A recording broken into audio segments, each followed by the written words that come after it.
Hello students, मैं Deepika Rajput MA education department से।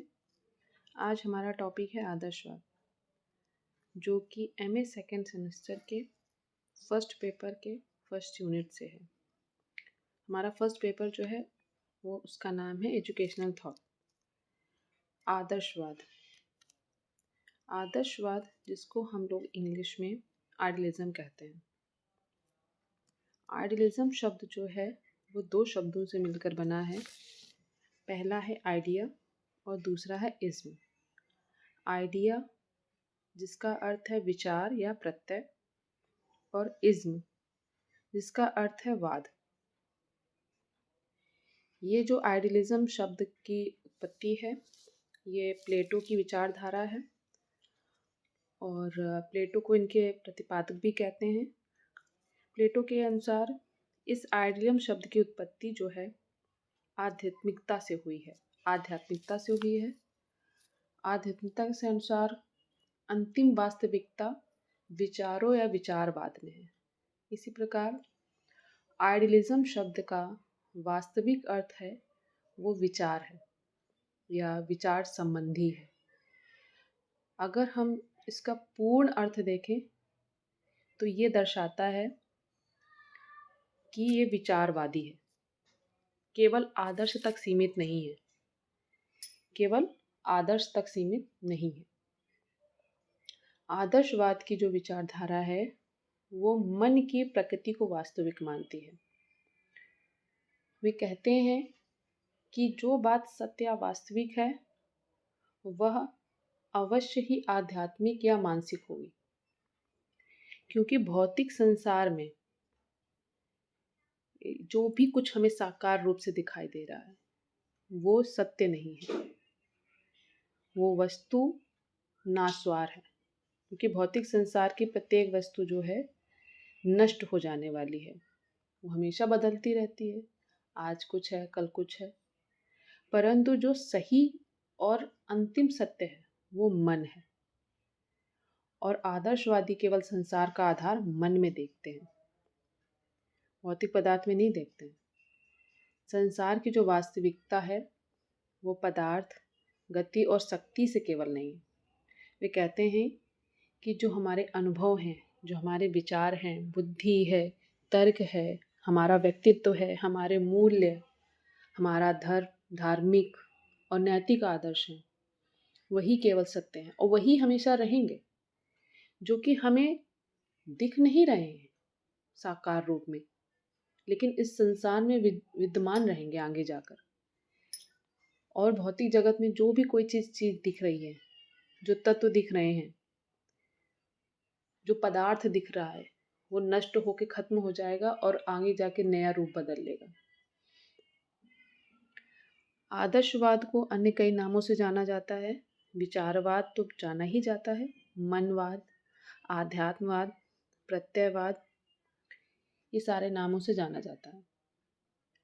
आदर्शवाद के जो कुछ आदर्शवादी हैं उनमें से कुछ नाम हैं, जैसे हॉर्न हैं, रॉश हैं, हेंडरसन हैं, ब्रूबेकर हैं। इन्होंने आदर्शवाद को अपनाया और इसके बारे में अपने विचार दिए, अपनी परिभाषाएं दी। ये प्रसिद्ध विद्वान हैं। हॉर्न कहते हैं कि आदर्शवाद का सार यह है कि ब्रह्मांड जो है बुद्धि एवं इच्छा की अभिव्यक्ति है। विश्व के स्थायी तत्व की प्रकृति मानसिक है और भौतिकता की बुद्धि द्वारा व्याख्या की जाती है। इसी से क्लियर हो रहा है कि आदर्शवाद में केवल जो चीज़ नहीं दिख रही है, यानी कि हमारी बुद्धि, इच्छा, मन, वही जो है मानसिक क्रिया जिसे कहते हैं हम लोग, वही केवल स्थायी रूप है और कोई भी चीज़ सत्य नहीं है। जो प्रकृति में दिखाई देती है वो केवल हम लोगों को भ्रम है, भ्रमित करती है, वास्तविक नहीं है। इसी प्रकार से अगर हम इसके मूल आदर्शों, मूल सिद्धांतों की बात करें तो आदर्शवाद के जो मूल सिद्धांत हैं वो कहता है कि सच्ची वास्तविकता जो है वो आध्यात्मिकता या विचार है, जो कि हमें जिस संसार में जो चीज़ दिखाई दे रही है, जैसी दिखाई दे रही है, जैसी दिखाई दे रही है, वो वास्तविक नहीं है, वो सत्य नहीं है। जो कि हम अपने मन से, अपने मन से कोई चीज़ देख रहे होते हैं, वही वास्तविक होती है। यानी कि जिस रूप में मन संसार को देखता है, वही वास्तविक है। ज्ञान का सर्वोच्च रूप जो होता है वो अंतर्दृष्टि से है, अंतर्दृष्टि ही है। आदर्शवादी कहते हैं कि जो सच्चा जीवन है, उसका जो लास्ट सार है, मतलब वो होता है आत्मनिर्णय। हम इस रूप तैयार हो जाएं कि सारे निर्णय स्वयं ले पाएं। वो कहते हैं कि जो हम इस भौतिक जगत में जिस प्रकार का भी ज्ञान प्राप्त कर रहे हैं, जिस तरह से प्राप्त कर रहे हैं, जैसे इंद्रियों के द्वारा प्राप्त कर रहे हैं, इंद्रियों द्वारा जो प्राप्त ज्ञान है वो वास्तविक ज्ञान नहीं है। वे कहते हैं कि प्रकृति में जो भी चीज़ दिख रही है, जिस रूप में दिख रही है, वो सत्य केवल भ्रम है। क्योंकि जो अंतिम सत्य है, वो वास्तविक सत्य जो है वो भौतिकता से बहुत ही परे है, क्योंकि वो अभौतिक है। हमारा जो विचार है, विचार और जो प्रयोजनों का मिश्रण है, वही है हमारी अंतिम वास्तविकता है। अंतिम वास्तविकता में उन्होंने सत्यम शिवम सुंदरम, जो शाश्वत आदर्श हैं, उनको मुख्य रूप से माना है। आदर्शवादी कहते हैं कि जो जगत है वो सदैव विकासशील है, लेकिन विकास भौतिक स्तर पर नहीं बल्कि मानसिक स्तर पर होता है। विकास की अंतिम सीमा परम सत्य से एकाकार है।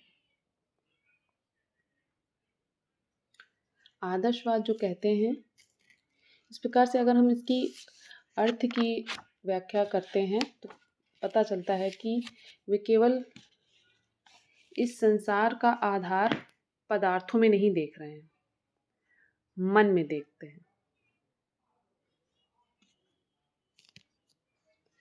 आदर्शवाद के जो मूल सिद्धांत हैं, उन्हीं के अनुसार इन्होंने अपने उद्देश्यों को भी बताया है। उन्होंने कहा कि आध्यात्मिकता का विकास करना चाहिए, क्योंकि जो आध्यात्मिकता का विकास करेंगे तो लोग अपने कर्तव्य से विमुख नहीं होंगे। वो अंतिम सत्यम शिवम सुंदरम की प्राप्ति करेंगे और आसान हो जाएगा अंतिम लक्ष्य को प्राप्त करना। इसलिए उन्होंने दूसरा उद्देश्य सत्यम शिवम सुंदरम को विकसित करना माना है। इन्होंने कहा कि व्यक्ति को एक पवित्र जीवन की प्राप्ति करनी है। इसके लिए उन्हें आध्यात्म जो मूल्य हैं उनका पालन करना चाहिए। उनके अनुसार, आदर्शवादियों के अनुसार, व्यक्तित्व का विकास करना है, आत्मानुभूति की प्राप्ति करनी है और जो हमारे मूल प्रकृति है उसको प्राप्त करना है। जो हमारी संस्कृति है उसकी रक्षा करना है, उसका विकास करना है, उसका हस्तांतरण करना है। आदर्शवाद कहता है कि बालक की जो बुद्धि है और विवेक है उसका विकास करा जाए। इसके अनुसार ही जो बालक है उसका विकास हो पाएगा।